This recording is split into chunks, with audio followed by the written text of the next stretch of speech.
GCAAQO， 这是什么牌子？看一下这个马桶，马桶底部漏水，然后小飞虫都飞出来了。电钻一响，黄金万两。大家好，我是安日工小米。客户给我打电话说他家的9木马桶漏水了。我说9木马桶不都是单孔的吗？单孔的怎么可能漏水？正常安装是不至于漏水的。过来看一下这个标志，这个标志打的是擦边球吧，也是写的9木卫浴深圳。不光马桶是假的，看这个胶，这个胶我都怀疑它不是真的。这可能就是大家经常说的5、6块钱的玻璃胶吧。只要胶一割开，看这个水哗哗哗全部都流出来了。侧面近距离看一下，这个胶都龟裂了。这也真应了那句话了，除了便宜是优点，剩下的全都是缺点。靠这种胶能粘得住马桶吗？拆了找一下真正漏水的原因吧。像这种马桶不用质疑，肯定是双孔的。这种双孔马桶致命的一个缺点呢，就是有一个提前封堵好的孔，它过个2、3年之后呢，基本上就开始漏了。这个马桶还算可以，小飞虫的老巢都给它倒了，发现就这10多只。这样一拆，这个法兰就用不上了。看一下漏水的原因，往往都是这里漏。这个封堵的盖子轻轻一拔了，它就掉了。干安装时间久的老师傅呢，判断这种马桶基本上都是这个孔漏。只要马桶一拆，后边这个法兰圈呢也用不上了。不过看这个法兰圈的韧性还挺好。现在处理漏水的根源就是重新封堵前面这个孔，把这个孔一定要堵好。每次干这种活，大家都提醒说米师傅应该戴个手套，可是活干到一半了才发现，哎呀，手套忘带了。所以一个好的习惯还真的不是一朝一夕能养成的。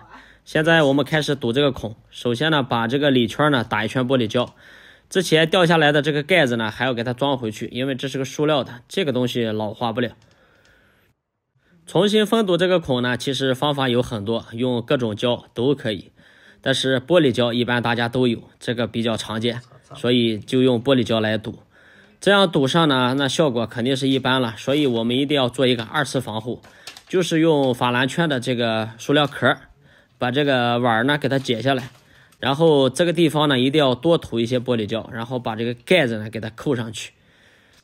这种塑料壳呢，它也不怕水，不怕啥，所以说把这个盖子扣上呢，基本上别说5年了，10年它一点问题都没有。而且装完就可以直接试水。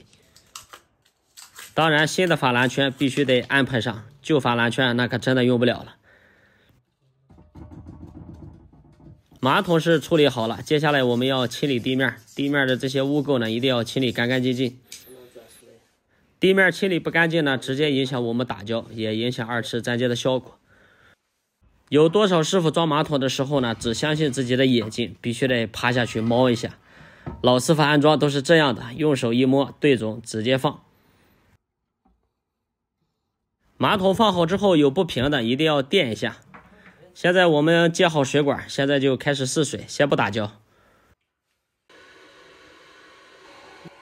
上满水之后呢，我们先冲个3、5次，不漏水的话就可以打胶了。客户家的马桶洗的是真干净。冲几次水，我们再检查一下马桶的底边，如果有漏水的话，它水早就跑出来了。没有漏水呢，我们清理完这些余胶就可以打胶了。后边不好打的地方还得用手摸。客户家这个马桶盖也活动的太厉害了，就是固定螺丝松了呗，这个螺丝重新把它紧一下。装饰杆拿掉，把这个底座呢摆到一个合适的位置，因为它松嘛，可以转着动。然后我们再把马桶盖呢给它装上去，装上去先扣好，和马桶的边缘呢对齐。对齐之后呢，我们就要把那个螺丝啊给它拧紧。